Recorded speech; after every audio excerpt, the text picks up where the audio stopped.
This video is to show the repair of an Autel latch lever for a J1772 connector.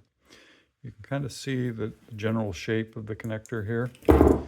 This is a standard connector. It's the lever here, which sometimes gets broken, is held on with this pin. That pin can be pushed out with a tool, and maybe a nail, maybe something else, but you can take that. I've marked this one out for the right depth. Mine's loose enough, I can just take this in here and I can just push this down to the right depth. You can kind of see it there, so that I know that it's pushed out far enough and the lever is out.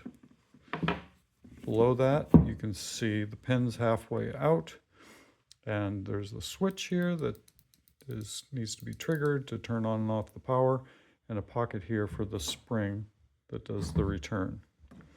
On eBay, I sell a replacement lever. That is this one here. Very similar, of course, to the original one, but it's printed solid, so I don't have all this coring in here. I've moved the spring over to the new lever, and we'll position the new lever in the body, getting the spring in the little pocket. I can use my little tool here to get this roughly guided in, and I'm going to push that pin back in, and the switch is complete.